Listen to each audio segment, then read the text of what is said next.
Boa noite a todos. Nós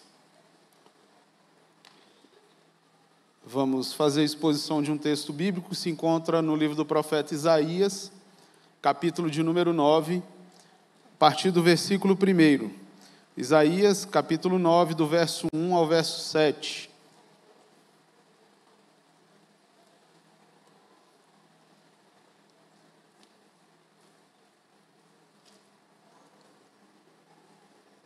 É um texto que foi cantado vários momentos durante a apresentação do coral, e eu fico muito feliz de poder estar congregando numa igreja que tem coral, irmão. Se tem uma coisa que alegra o meu coração, são ouvir essas cantatas e aqueles hinos mais históricos, né?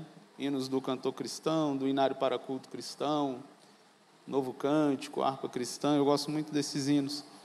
E eu louvo a Deus pela vida da irmã Arlene e do coral. Que Deus continue abençoando vocês, recompensando, usando com poder, graça, para cantar a palavra de Deus, para que essa palavra chegue aos nossos corações. Que Deus os abençoe em Cristo Jesus.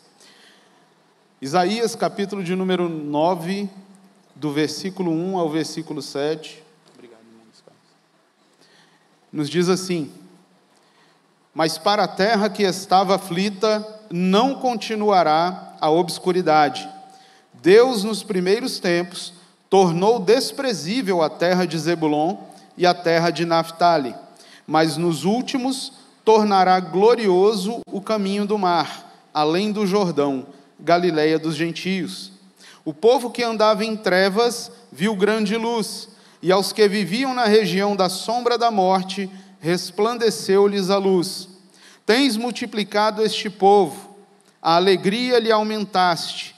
Alegraram-se eles diante de ti, como se alegram na ceifa e como exultam quando repartem os despojos. Porque tu quebraste o jugo que pesava sobre eles. A vara lhes feria os ombros e o cetro do seu opressor, como no dia dos midianitas. Porque toda bota com que anda o guerreiro no tumulto da batalha, e toda veste revolvida em sangue serão queimadas, servirão de pasto ao fogo. Porque um menino nos nasceu, um filho se nos deu. O governo está sobre os seus ombros, e o seu nome será Maravilhoso Conselheiro, Deus Forte, Pai da Eternidade, Príncipe da Paz.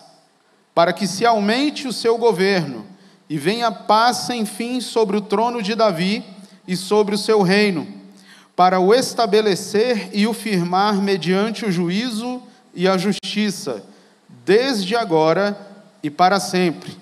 O zelo do Senhor dos Exércitos fará isto. Vamos orar?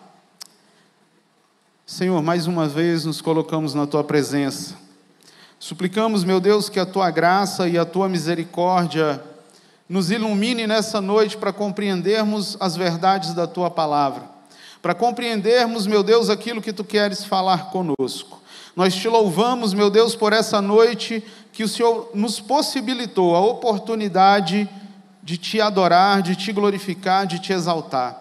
Te agradecemos porque Tu és um Deus bondoso, zeloso. Te agradecemos, meu Deus, porque na manifestação do Teu Filho, papai querido, desde seu nascimento até a cruz do Calvário, a Tua graça, papai querido, tem operado de uma maneira tão poderosa, Senhor, para salvar vidas. Nós sabemos que isso acontece durante toda a história da humanidade, mas há um clímax, meu Deus, que é o nascimento de Jesus. Há um clímax, Senhor, que é a obra da cruz do Calvário, meu Pai, e nós Te louvamos por isso. Te louvamos pela Tua salvação, Te louvamos pela Tua misericórdia e Te louvamos pelo Teu infinito amor. Por isso Te bendizemos, ó Pai, no nome de Jesus.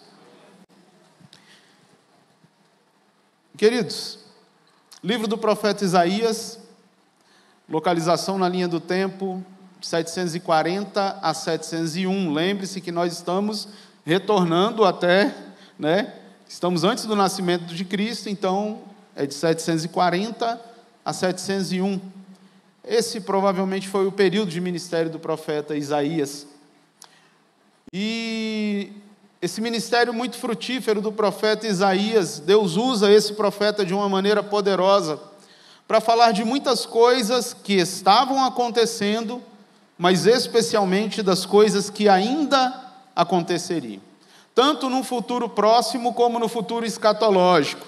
Futuro escatológico, a gente trabalha essa questão a partir do nascimento de Cristo, porque é o cumprimento de toda a esperança do Antigo Testamento, e a partir daí começa o escatom de Deus, ou seja, o início das últimas coisas, das coisas do porvir, é a partir do nascimento de Cristo.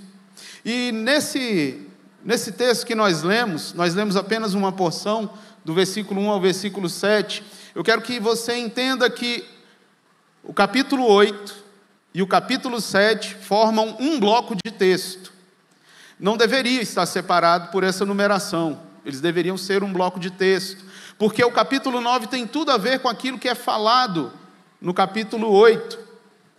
E nesse capítulo anterior, o capítulo 8, o Senhor vai usar o profeta Isaías para profetizar acerca da invasão assíria, acerca do cativeiro assírio, que se inicia em 722 a.C. Deus usa o profeta para falar sobre essas coisas. Então, no capítulo 8, do versículo 13 ao versículo 15, nós temos a palavra do Senhor dizendo: ao Senhor dos exércitos, a Ele santificai, seja Ele o vosso temor, seja Ele o vosso espanto. Ele vos será santuário, mas será pedra de tropeço e rocha de ofensa às duas casas de Israel, laço e armadilha aos moradores de Jerusalém. Muitos dentre eles tropeçarão e cairão, serão quebrantados, enlaçados e presos. Deus conduziria o povo ao cativeiro, porque é o processo redentivo do Senhor. Ele age com a sua justiça, Ele opera, estendendo a sua mão, neste caso, contra o seu próprio povo, para que ele fosse dominado, a fim de que o coração do povo se voltasse para Deus. Esse momento é um momento onde ocorre muita idolatria, é um momento onde o povo de Israel se fia em alianças, como por exemplo uma aliança com o Egito, esperando que do Egito viesse a sua salvação, a sua libertação e a sua bênção. Quero dizer a você que isso não mudou no coração do ser humano. Muitas vezes fiamos a nossa libertação, o escape, a bênção e a vitória, acreditamos que isso vem de outras pessoas e não do Senhor, mas a nossa confiança deve estar diante do Senhor e devemos depositar tudo aos pés dEle, porque Ele é o nosso Deus, Ele é o motivo da nossa confiança, Ele é a pessoa em quem nós confiamos, nós depositamos todas, absolutamente todas, as nossas esperanças. E dentro desse texto, por causa da idolatria, por causa da falta de fé de Israel se aliançando com outras nações, Deus disse que aconteceria esse cativeiro, que esse povo passaria por uma grande dificuldade, e que eles enxergariam angústia, escuridão, densas trevas e muitas dificuldades. Mas o mesmo Deus que pronunciou a sentença contra o reino do norte e o reino do sul, o mesmo Deus que pronunciou essas sentenças, Ele também tem uma palavra de esperança ao coração do povo de Israel. Ele também tem uma palavra de vitória, mas não uma vitória temporal, não uma vitória momentânea, não uma vitória que depende de circunstâncias humanas, mas Deus tinha para aquele povo uma vitória eterna, uma vitória que ultrapassaria os limites do tempo que nós vivemos aqui, uma vitória que conduziria o seu povo à eternidade. E é sobre isso que o capítulo 9 está falando. Ele faz uma ligação do 8 com o 9, dizendo: olha, eu tenho uma palavra de juízo para vocês, mas eu tenho uma chamada ao arrependimento, e eu tenho uma redenção preparada para os seus corações. O interessante é que essa redenção que o capítulo 9 vai nos trazer não é simplesmente a saída do cativeiro, não é simplesmente a possibilidade de reconstruir o templo, não é simplesmente a possibilidade de estar na sua pátria, mas a restauração. A promessa que Deus faz no capítulo 9 é de que um menino teria um governo, teria um domínio, Um menino seria capaz de redimir o povo de Israel e seria capaz de redimir toda a humanidade. É sobre essa promessa que nós vamos falar nessa noite. O capítulo 9 inicia dizendo para nós assim: mas para a terra que estava aflita não continuará a obscuridade. Deus nos primeiros tempos tornou desprezível a terra de Zebulon e a terra de Naftali, mas nos últimos tornará glorioso o caminho do mar, além do Jordão, Galileia dos gentios. Queridos, o texto está falando aqui já sobre a questão do término da escuridão, o término da obscuridade, e aí é onde a gente consegue entender a ligação do versículo 22 do capítulo 8 com o primeiro versículo do capítulo 9. Haveria um tempo de escuridão, mas haveria um tempo de luz. Haveria um tempo de dificuldades, de aflições, mas haveria um tempo de bênção. O texto começa nos dizendo que esse povo, essa terra, que estava em aflição, não continuaria em obscuridade. O texto diz que aquele povo passaria por uma aflição, eles teriam uma grande aflição. Quem sabe nessa noite você está passando por algum tipo de aflição. Quem sabe você está passando por algo que tem entristecido o seu coração. Talvez algo que você não consegue resolver, porque nem tudo nós conseguimos resolver. E glória a Deus por isso. Graças a Deus porque nós não conseguimos resolver tudo, porque senão depositaríamos a nossa fé e a nossa esperança em nossas capacidades. Mas glória a Deus que existem coisas que a mão do homem não pode mover. Existem aflições, como dizem esse texto, e a ideia de aflição aqui é uma opressão, é ser oprimido, é ser apertado, é estar em um grande sofrimento. Talvez nessa noite, assim como aquele povo, você está num grande sofrimento, mas eu quero dizer para você que chegou a boa nova de esperança, chegou a boa nova de salvação, chegou a boa nova de que alguém nasceu para redimir os meus pecados e os seus pecados. Louvado seja o Senhor por isso. A terra, o povo de Israel estava ali aflito. E ele vai dizer que eles estavam passando por uma dificuldade tão grande, uma treva tão densa, tanto espiritualmente, porque eles estavam na idolatria, como física e materialmente, porque eles seriam arrancados de sua pátria, perderiam tudo, seriam despojados, teriam as suas riquezas levadas, tanto pelo Império Assírio e depois pelo Império Babilônico. O texto diz que eles estariam numa aflição tão grande, mas que essa obscuridade, que essa escuridão, ela terminaria. Talvez nessa noite,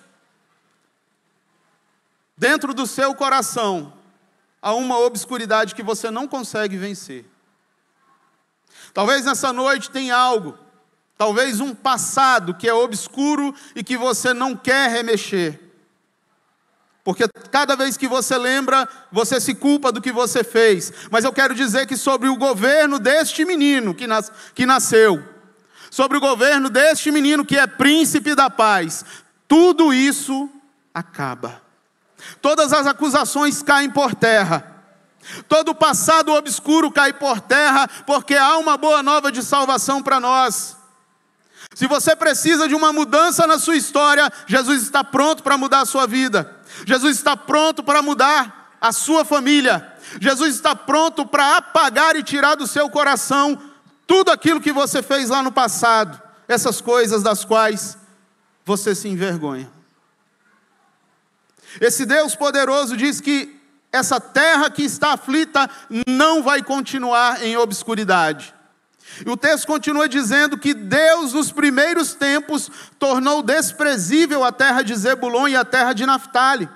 Essas duas tribos ficavam na parte norte de Israel. Seriam as tribos que seriam assoladas pelo Império Assírio. Essas tribos passariam por uma grande vergonha, porque quando um reino invadia outro reino, ele matava pessoas. O reino que invadia, matava as pessoas do reino invadido, estuprava as mulheres, matava as crianças. conduzia essas pessoas manietadas, caminhando em fila, sendo humilhados, ultrajados até que chegassem na terra daqueles que venceram. Essa terra foi humilhada por causa do Império Assírio, por causa do exílio assírio. Mas aonde, queridos, existe uma história de dor, aonde existe uma história de humilhação, aonde existe uma história de juízo, também há uma história de redenção. Há uma história de mudança, porque Deus é poderoso para mudar a sorte, para mudar a história das pessoas. Talvez você tenha reclamado da sua história até o dia de hoje. E eu quero dizer para você que Deus é poderoso para mudar a sua história. Deus é poderoso para mudar a história da sua família. Deus é poderoso para mudar esse quadro que você está vivendo. Mas há uma redenção que só pode ser alcançada quando nós cremos nesse menino que nasceu, nesse menino que se entregou na cruz do Calvário e nesse menino que ressuscita ao terceiro dia. Claro que já não mais um menino, um homem feito. E Deus mesmo fez com que eles passassem por essas aflições. Porque quando Deus coloca o seu povo para passar por aflições, Ele deseja, Ele está clamando: povo meu, me ouça. Povo meu, volte-se para mim. E era justamente isso que Deus estava fazendo nesses cativeiros, trazendo o povo de volta para si, porque a disciplina de Deus não é como a disciplina do homem, que é feita para sentir dor, para sentir vergonha, para sentir humilhação sem propósito algum. A disciplina de Deus, quando nós passamos por ela, ela traz redenção, ela traz transformação, ela traz cura, ela traz compromisso com Deus, ela traz vida de submissão, ela traz vida de oração, vida de jejum, ela traz entrega total e rendição a Deus. Talvez as lutas que você está passando é Deus dizendo: volte-se para mim. Volte-se para mim. Volte-se para o Senhor. O texto diz ainda que nesses primeiros dias seriam um lugar desprezível essas duas terras. Mas nos últimos dias, esse lugar se tornaria um lugar glorioso. Seria um caminho de novo de glória, um caminho do mar, além do Jordão, a Galileia dos gentios. Queridos, o texto bíblico vai dizer que é a Galileia dos gentios, porque muitas entradas militares e muitas conquistas foram feitas por ali. O povo invadindo aquela área, entrando por aquela área da Galileia e a parte norte do território de Israel.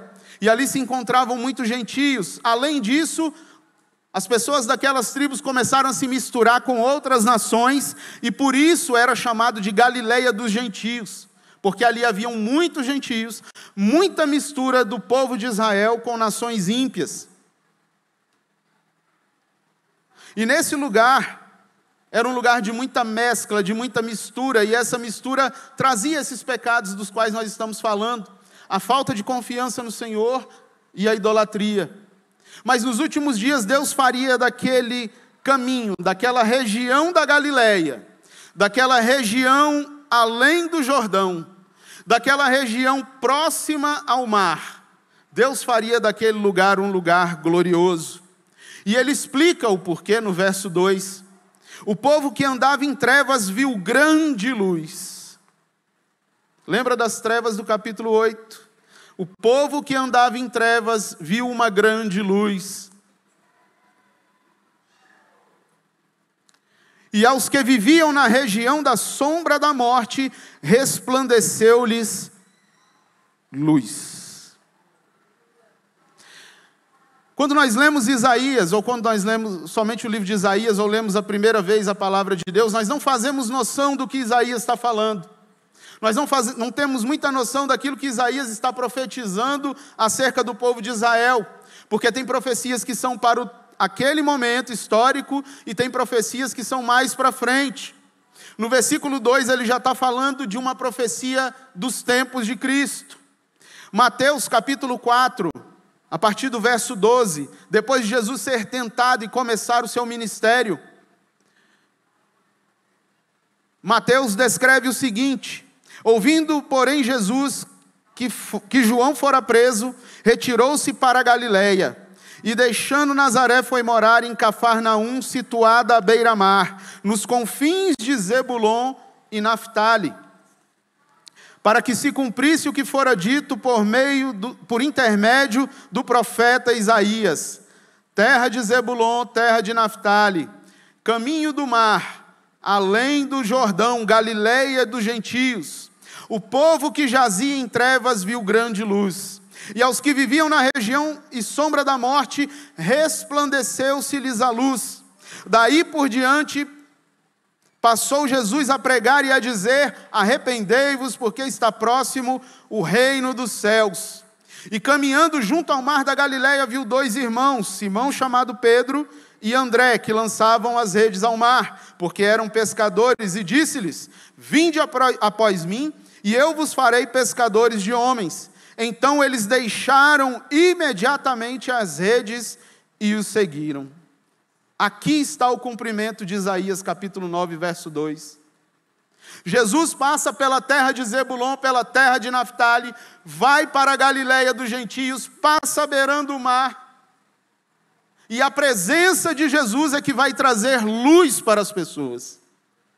A única forma do ser humano ser iluminado, dele encontrar luz para a vida dele e sair de uma vida de trevas, é através da luz que brilha em Cristo. Jesus sai caminhando e chega para aqueles dois homens e fala: olha, vinde após mim, porque eu farei de vocês pescadores de homens. O texto diz que imediatamente eles deixaram as redes e eles seguiram Jesus. E é a partir daí que a luz vai brilhar naquele lugar. É a partir daí que Cristo inicia o seu ministério, e por meio de sua pregação, por meio de suas curas, por meio de tudo aquilo que ele começa a fazer na Galileia, uma luz começa a brilhar no coração dos judeus. Talvez nesta noite Jesus está te chamando para ser um pescador de almas também. Talvez nessa noite você já entendeu que Deus quer brilhar dentro do seu coração, mas você ainda não entregou sua vida a Ele. Ele está te chamando. Ele está te chamando porque Ele precisa de pescadores de homens. Porque Ele precisa de homens compromissados com essa palavra. Porque Ele quer homens que se entreguem totalmente a Ele, porque não há outro caminho a seguir, senão o caminho que é iluminado por Cristo. A única forma das trevas que tem tentado invadir as nossas vidas ser dissipada é por meio da luz que brilha em Cristo. É só através de Cristo. É só por meio de Jesus. Aqueles dois homens brilhou a luz da salvação. E é sobre Jesus que esse texto de Isaías está falando. Ele não está falando de outro, mas ele está falando de Jesus. Aquele que nasceu, morreu e ressuscitou para perdoar os nossos pecados e para nos conduzir à eternidade junto a Ele. João capítulo 8, versículo 12, diz para nós assim: de novo lhes falava Jesus dizendo: eu sou a luz do mundo, quem me segue não andará em trevas, pelo contrário, terá a luz da vida. Não tem outra forma da sua vida ser iluminada. Não tem outra forma de uma luz maravilhosa brilhar sobre a sua vida. Não há outra forma de você receber graça sobre a sua vida, se não for pela luz que o Senhor Jesus derrama sobre nós. O texto bíblico de João vai dizer que Ele é a luz do mundo, mas nós precisamos segui-lo para não andar em trevas, e quando nós decidimos não segui-lo, nós fazemos como o povo de Israel. Deus nessa noite está nos chamando para ser seguidores de Cristo. Nós não fomos chamados para ser milionários. Nós não fomos chamados para ser bem-sucedidos. Nós não fomos chamados para aparecer, mas nós fomos chamados para servir ao Senhor. Nós somos chamados para amar ao Senhor. Nós somos chamados para morar com Ele na eternidade. Interessante, porque essa semana eu tive uma aula com o professor Ricardo Barbosa, que esteve aqui no sábado, e ele disse uma coisa muito interessante que tocou muito a minha vida. Jesus disse que nas nossas orações nós temos que orar para que venha o reino de Deus e a sua justiça. E nós fazemos justamente o inverso, nós oramos pelas coisas que nós necessitamos. Coisas que ele disse que o Pai sabe que nós precisamos. Nós oramos muito mais pelas necessidades que nós temos, do que para que o reino dele venha, para que o reino dele venha se expandir, para que nós sejamos transformados para a glória dele. Nós oramos muito mais por aquilo que precisamos, por aquilo que queremos, por aquilo que desejamos, e a nossa oração deveria ser justamente o contrário. Nós temos que buscar o reino de Deus e a sua justiça, e essas coisas que a gente tanto ora, elas nos serão acrescentadas. Nós fazemos o inverso daquilo que o Evangelho nos ensina. Então você foi chamado nessa noite para servir a Jesus, porque há uma luz, que é o próprio Jesus, que quer iluminar a sua vida, transformar a sua história, transformar o seu caráter, assim como eu quero ter o meu caráter transformado, a minha vida transformada, a minha história transformada.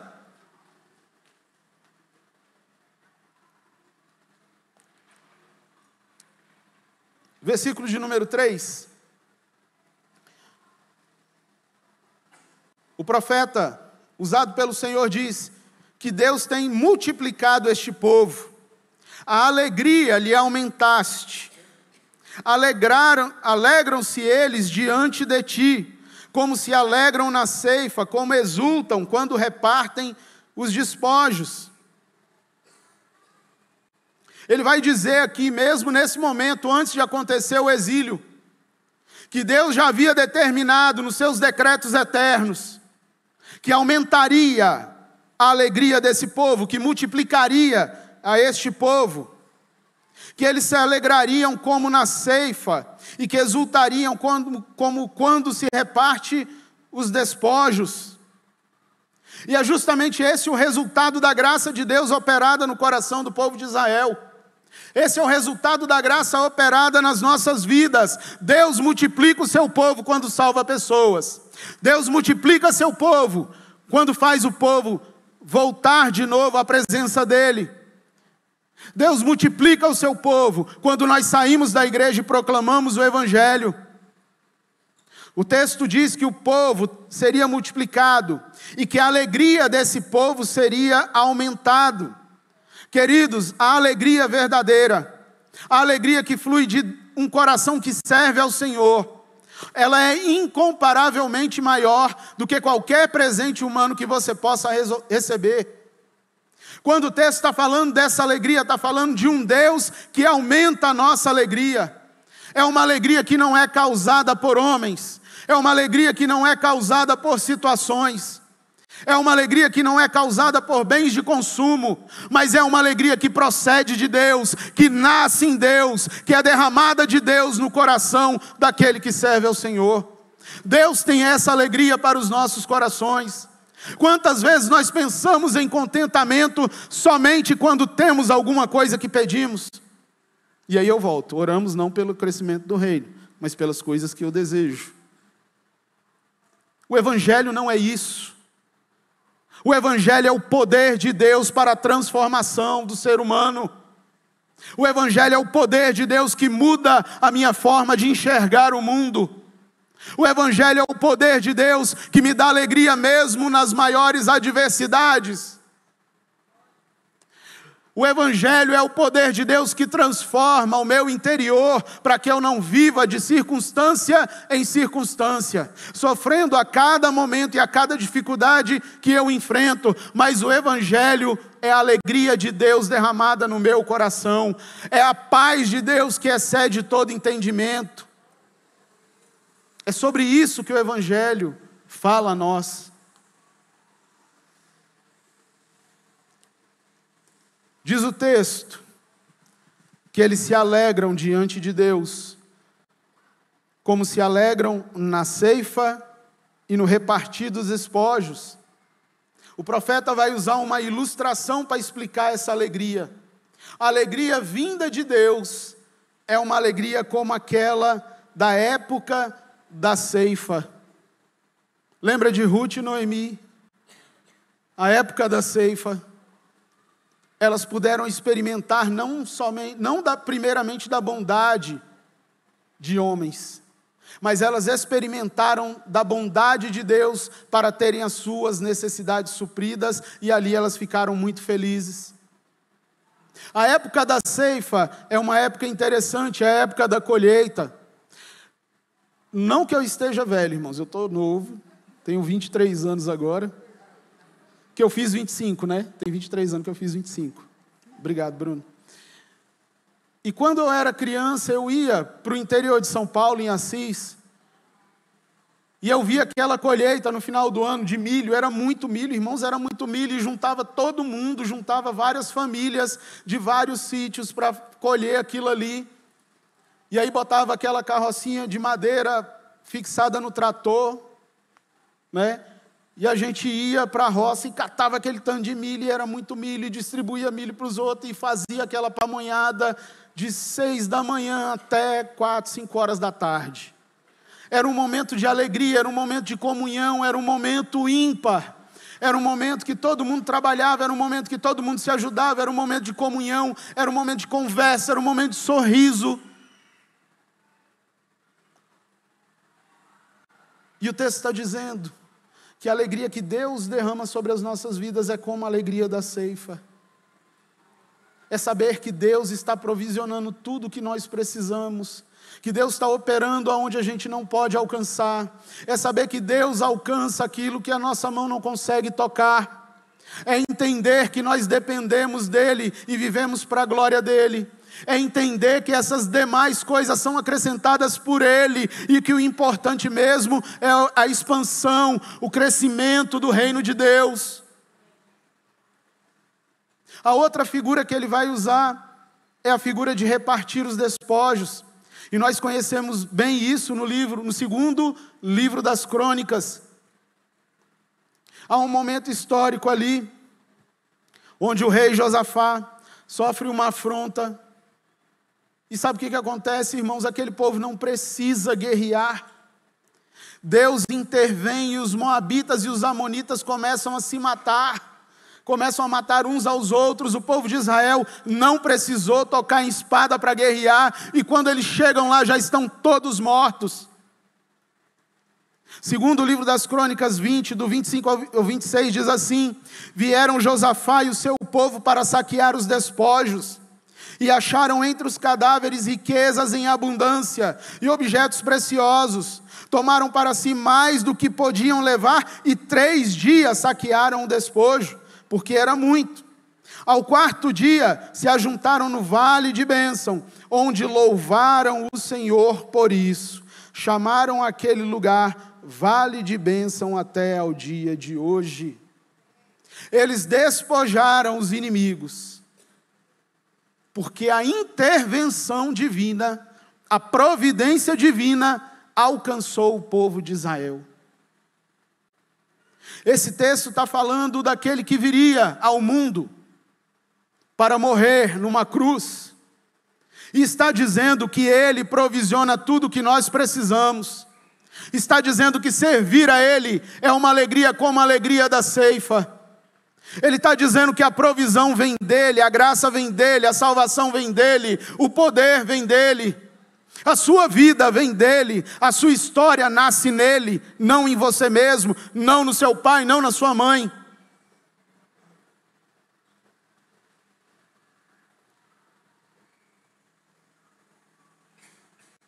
A alegria do povo de Deus é aumentada pelo próprio Senhor. Não é trabalhar em 3 empregos e não poder vir para a igreja que vai satisfazer a tua alma. Não é fazer as vontades do seu pai ou da sua mãe, deixando de vir à igreja, deixando de servir ao Senhor, deixando de cumprir o seu ministério, que vai satisfazer a sua alma. Mas é uma alegria que Deus vai colocar dentro do seu coração, fazendo a obra dEle, vivendo para a glória dEle. Ele vai provisionar tudo o que você necessita, porque Ele é Deus, porque Ele é o soberano das nossas vidas. É Ele quem nos abençoa, é Ele quem nos guarda, é Ele quem nos livra, e Ele nos ama de verdade. versículo 4. O texto diz: porque tu quebraste o jugo que pesava sobre eles, a vara que lhes feria os ombros, e o cetro do seu opressor, como nos dias dos midianitas. Jugo, irmãos, é uma peça de madeira, que se coloca no pescoço de bois, também se coloca no pescoço de carneiros, de cabras. Quando é uma cabra ou um carneiro meio revoltado, que gosta de pular cerca, eles botam esse jugo. Mas o jugo aqui é mais para o uso no serviço pecuário, de agricultura. Pega-se o jugo, pode ser um jugo individual, onde passa pelo pescoço de apenas um boi, para o lavrador prender nesse jugo o arado, e ele conduzir o boi. Também é feito a utilização do jugo com 2 bois, é o que a Bíblia vai chamar de junta de bois. E aí esses 2 bois vão puxando o arado e vão, vamos dizer assim, afofando a terra para que o agricultor possa plantar. O texto diz que existia um jugo que pesava sobre o povo de Israel. E muitas vezes há um jugo que pesa sobre nós. Muitas vezes nós estamos vivendo no mundo escravos de serviços forçados pelo inimigo da nossa alma. Eu quero dizer para você nessa noite, que se o inimigo tem escravizado a sua vida, escravizado a sua alma, escravizado a sua família, há um jugo a ser quebrado nessa noite, não por mãos de homens, mas pela mão daquele que nos salvou, pela mão daquele que nos ama, pela mão daquele que nos entregou a sua vida na cruz do Calvário. O texto diz que aquele povo vivia debaixo de jugo, debaixo de algo que os impedia de fazer a vontade de Deus, e que pesava sobre eles esse jugo. Não era um jugo leve, mas era um jugo pesado, e que sobre eles havia uma vara que feria os seus ombros. É a figura exatamente daquilo que o agricultor em Israel fazia, segurando o arado com uma mão, e com a outra, um pedaço de madeira, ele batia nos bois para que os bois seguissem o caminho que eles queriam. E quando nós estamos fora da presença de Deus, quando nós confiamos nas nossas forças ou nas nossas alianças humanas, esse jugo passa a estar sobre nós. Passamos a sofrer como que açoitados. E é interessante porque a sensação é de ser açoitado na alma, não no físico, mas na alma. Talvez nessa noite, você tenha se sentido assim, açoitado na sua alma. Mas Deus quer quebrar jugos. Deus quer tirar da mão daquele que está te oprimindo a vara que tem te castigado. O texto também diz que havia o cetro de um opressor, como no dia dos midianitas. Porque os midianitas oprimiam o povo de Israel, escarneciam do povo de Israel.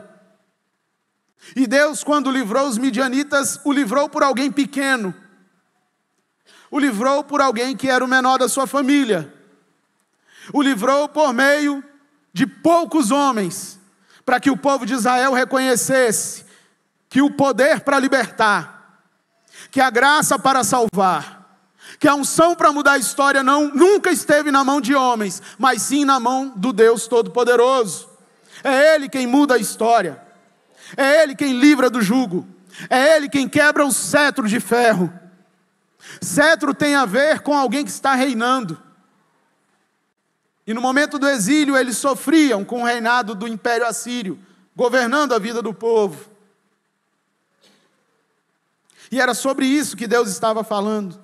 Que tudo isso seria tirado, que tudo isso seria arrancado. E nessa noite, Deus também quer mudar a história de pessoas aqui.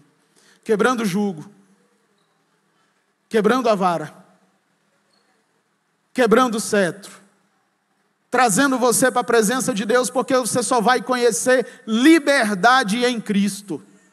Liberdade não é poder fazer tudo o que eu quero. Liberdade é viver para a glória de Deus. Liberdade é saber que tem um Deus que me ama, que me ensina o que é correto e o que é errado. Liberdade não é eu me revoltar contra os meus pais e sair de casa e ficar uma semana fora sem dar satisfações como eu fazia na minha juventude. Isso não é liberdade, porque eu já vivi isso. E isso não é liberdade. Liberdade é estar na presença de Deus. Liberdade é ser cuidado por Deus. Liberdade é confiar plenamente no Senhor. Liberdade é me render totalmente ao Deus da minha vida como servo de um Deus que é todo poderoso, que é Senhor, que é amoroso, que cuida de mim da melhor maneira possível. Isso é liberdade. Os ideais de liberdade humanos, igualdade, liberdade, fraternidade, liberdade de não sei o quê, pelo sistema tal, pela logia tal, nada disso é liberdade. Liberdade é estar em Cristo. Paulo estava preso, mas dizia que ele era livre. Ele se sentia livre mesmo na prisão. Mesmo na prisão, alguém que ama a Deus, que serve a Deus, pode se sentir livre. Então liberdade não é fazer tudo que eu quero. Versículo 5. Porque toda a bota com que anda o guerreiro no tumulto da batalha e toda veste revolvida em sangue serão queimadas e servirão de pasto ao fogo. Irmãos, esse versículo 5 é como se fosse a imagem de um campo de guerra, onde numa batalha um povo já vencido, morto, pronto para ser despojado, e passasse um guerreiro que venceu com as suas botas, num lugar cheio de sangue, com muitas pessoas mortas por causa de uma guerra. Essa seria a visão que o povo de Deus teria por ocasião da invasão assíria, por ocasião da invasão do Império Babilônico. Mas Deus disse que transformaria todo esse quadro, que acabaria com esse quadro. Por isso que o texto diz que essa bota do guerreiro no tumulto da batalha e toda a veste revolvida em sangue serão queimados e servirão de pasto ao fogo. Deus providenciaria paz para Israel. Deus providenciaria paz para o seu povo. Quem sabe você tem buscado paz em tantos lugares. Você tem buscado paz nos médicos. Você tem buscado paz em coisas que se chamam cristianismo, mas que não te apresentam um Jesus ressurreto, e sim um Jesus pendurado na cruz. Talvez você tenha buscado paz dentro da sua casa, e lá, mesmo dentro da sua casa, você não tem encontrado a verdadeira paz. A paz que excede todo entendimento, a paz que transforma a nossa vida, a paz que nos alegra mesmo na hora da tribulação, ela só pode vir de Jesus. Só de Cristo, irmãos. Claro que aqui, Deus está falando de uma libertação que viria sobre a vida daquele povo, porque aquele povo precisava de dois tipos de libertação. Uma libertação acerca das questões espirituais, porque estavam em idolatria, em pecado contra Deus, e libertação física também, porque precisariam sair do cativeiro um dia, precisaria de uma libertação nacional. Mas eu quero dizer para você que a verdadeira libertação, quem proporciona é Jesus. Muitos ainda não entenderam que só podem vencer o pecado pelo poder do sangue de Jesus. Tem gente que acha que vai vencer o pecado com as suas forças. Tem gente que acha que vai vencer o pecado jogando tudo fora das coisas que você tem em casa que não são de Deus. Só que eu quero dizer para você que quem te dá capacitação para vencer o pecado, não para fazer as coisas externas como jogar coisas fora, mas para fazer uma transformação interna e você nunca mais querer cometer determinados pecados, só quem pode te libertar é Cristo. É só Ele quem pode vencer essa guerra. É só Ele que pode exterminar essa batalha. É preciso que você se entregue a Ele. É preciso que você se renda a Ele. É preciso que você ame a Ele. Porque não há outra forma de vencer as batalhas que nós temos. Queridos, o poder de Cristo naquela cruz é tão grande. A cruz é um lugar de onde se emana tanto poder por causa do que Cristo fez, não a cruz em si, tá? Não o madeiro. O que Cristo fez é tão poderoso, tão glorioso. E fala sobre governar sobre todas as coisas que talvez você não faça ideia. Paulo entendia bem isso, e falando aos Colossenses, capítulo 2, do verso 13 ao 15, ele diz: e a vós outros que estavam mortos pelas vossas transgressões, e pela incircuncisão da vossa carne, vos deu vida juntamente com ele, perdoando todos os nossos delitos, tendo cancelado o escrito de dívida que era contra nós, e que constava de ordenanças, o qual nos era prejudicial, removeu inteiramente toda acusação, encravando na cruz, e despojando principados e potestades, publicamente os expôs ao desprezo, triunfando deles na cruz. É isso que Jesus fez com Satanás e seus demônios. Ele os ridicularizou. O texto diz, o que o texto diz aqui é a ideia de uma nação que é capturada, que é agora manietada, que agora tem os seus pés acorrentados, que andam em fila, um atrás do outro, de cabeça baixa, como aqueles que passam, nações que foram despojadas. E normalmente se fazia isso com as pessoas nuas, que era para envergonhar mais ainda. A ideia do texto é justamente isso. Deixou os demônios, principados, potestades, todos envergonhados pelo poder que há na cruz. E eles foram expostos, irmãos, expostos, porque eles já foram derrotados na cruz. O que Cristo fez tem uma dimensão cósmica. Não é só no campo da igreja, não é só no campo de águas claras. O que Cristo fez na cruz do Calvário tem dimensões em todo o cosmos. A graça de Deus que foi emanada daquela cruz expôs o inimigo das nossas almas e todos os demônios à vergonha, porque eles não têm condição de vencer o nosso Deus. Não pense que no céu é uma briga onde as coisas são niveladas. Não, o diabo está lá embaixo, subjugado, debaixo dos pés do nosso Senhor. E quando ele fez isso, ele expôs o inimigo das nossas almas à vergonha pública. Sabe para quê? Para nos dar eternidade, para nos dar vida eterna, para nos salvar, para nos redimir, para um dia estarmos com ele por toda a eternidade. Quem sabe dizendo: santo, santo, santo é o Senhor. Foi para isso que o Senhor nos chamou. Não foi para ser rico, não foi para ser bem sucedido, mas foi para ser servo, foi para ser filho, foi para amar o Senhor. Isso é o evangelho da cruz. O que você tem ouvido na internet de muitos homens não é o evangelho.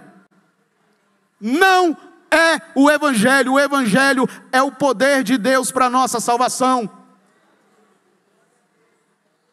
E cada vez que você ouve essas promessas mentirosas dessas pessoas, você se afasta daquilo que Deus tem para você. Mas quando você se rende a Ele, quando você entende que esse projeto aqui, que foi profetizado por Isaías, é o projeto perfeito para a nossa eternidade. Quando nós reconhecemos isso, nós sim andamos em vitória. Nós sim não nos abatemos, porque Deus decidiu não nos dar algo, porque Ele preparou algo muito melhor na eternidade para nós. Isso é evangelho. Esse é o poder de Deus para a salvação. E para terminar, diz o texto: porque um menino nos nasceu. Um menino nos nasceu. A palavra hebraica aqui é Yeled, que significa criança. É uma criança. Uma criança nasceu. Uma criança nasce. Mas o texto diz: um filho se nos deu. E diz ainda que o governo, a palavra hebraica aqui para governo é a palavra Hamizrah, que significa domínio. Quando Cristo nasceu, Ele já dominava todas as coisas estavam sobre Ele, e Ele é o dominador de todas as coisas. A palavra governo é uma palavra que não mostra a força do que o texto está dizendo, mas a palavra domínio expressa quem é o Senhor. Ele é o Deus que domina todas as coisas. Ele é o Deus que tem poder para fazer todas as coisas. Ele é o Deus que tem poder para mudar o coração do homem mais duro desse mundo, porque Ele domina sobre todas as coisas, e é esse o Jesus a quem você serve. Ele não é um Deus morto, Ele não é um Deus pendurado na cruz do Calvário, mas Ele é o Deus que morreu e ressuscitou, porque nos ama. e está preparando morada para todos aqueles que entregarem sua vida a Ele. Ele tem o domínio, tudo está debaixo do poder dEle, nada está à altura dEle, tudo está abaixo dEle. Ninguém pode se comparar com Ele, ninguém pode querer ter equivalência a Ele, ninguém pode nem mesmo chegar próximo dEle, em estatura, em poder, em graça, em misericórdia, em amor, porque Ele está acima de tudo e de todas as coisas. Esse é o Jesus a quem nós servimos.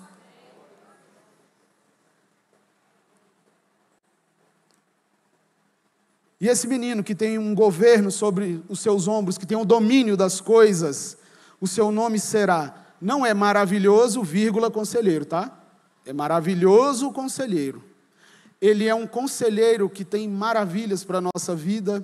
Ele é um conselheiro maravilhoso que vai nos dar os conselhos mais certos, mais sérios. Sabe, às vezes você pede conselho para tanta gente e se esquece que você tem a palavra de Deus na tua casa. Deus quer te dar um maravilhoso conselho por meio dessa palavra, porque essa palavra é conselho para a nossa alma, é conselho para as nossas vidas, é conselho para as nossas práticas. Ele é um conselheiro maravilhoso, mas Ele também é um Deus que é forte. Ele é um Deus forte. Não pense que Ele é um Deus fraco, porque Ele é um Deus forte. Ele é mais forte que o irmão Carvalho, muito mais forte que o irmão Carvalho. Sabe quem é, né, o irmão Carvalho? Ele é muito mais forte que o irmão Carvalho. Nosso Deus, Ele é forte, irmãos. O texto diz ainda que Ele é Pai da eternidade. Ele é Pai da eternidade. A eternidade não tem início e não tem fim. Talvez você perdeu seu pai e sua mãe. Talvez você nasceu e não conheceu seu pai. Talvez seu pai faleceu antes mesmo de você nascer. Mas há um Pai na eternidade que tem cuidado da sua vida. Há um Pai na eternidade que te ama. Há um Pai na eternidade que te escolheu para servir a Ele. Há um Pai na eternidade que vai cuidar de você com um carinho e com um amor que você nunca foi cuidado na sua vida, se você entregar a sua vida a Ele nessa noite. E Ele também é o príncipe da paz. Ele é aquele governante que traz paz, irmãos. Em meio a toda aquela guerra do 8º século, somente Jesus podia ser o príncipe da paz. Somente Ele podia trazer paz aos homens. E eu quero dizer para você que se você quer paz para a sua vida nessa noite, você precisa entregar a sua vida a Jesus. Não tem outra forma. Não tem outro jeito, não tem outro método. Deus escolheu a loucura do Evangelho para salvar os homens. Deus não escolheu teologia da prosperidade, Deus não escolheu coisas para te dar salvação, mas Deus escolheu o Evangelho. Entregar sua vida a Cristo para que você tenha a eternidade ao lado dEle. E se você nessa noite deseja entregar sua vida a Jesus, se nessa noite você deseja reconciliar-se com o Senhor, você entende que você viveu fora dos caminhos dEle, você precisa retornar. Eu quero te pedir que você levante sua mão juntamente com a minha, se você quer entregar sua vida a Jesus. Ou se você quer se reconciliar com Ele. Não? Que Deus abençoe a vida de cada um dos irmãos. Que vocês entendam que o Evangelho é muito mais do que isso. O Evangelho é a promessa de que haveria um governo sobre os ombros de um menino que foi predeterminado no conselho eterno de Deus, antes da fundação do mundo, segundo Apocalipse capítulo 13, verso 8, para que ele já estivesse desde lá, já com as marcas da crucificação. O projeto da cruz estava lá na eternidade, antes de Deus dizer, haja luz. E esse projeto é um projeto eterno. Que você ame esse projeto, que você se entregue a esse projeto, que você não se dê às fábulas que muitas pessoas têm pregado, mas que você creia no Evangelho de Jesus Cristo, Evangelho puro e simples, que fala da salvação que vem por intermédio do nosso Senhor. Que Deus abençoe a vida de todos em Cristo Jesus.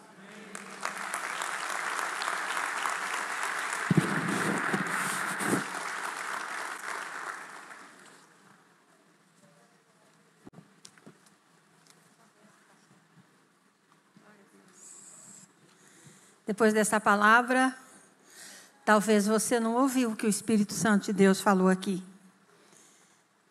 Está chegando o final do ano e de repente você que está aqui ainda não decidiu por Jesus. A nossa maior riqueza, a nossa maior vitória é ter Jesus como Senhor. É priorizar Jesus em nossas vidas. Tudo pode estar mal, mas quando você está com Jesus, você tem paz no coração. Você deita a cabeça no travesseiro e você dorme.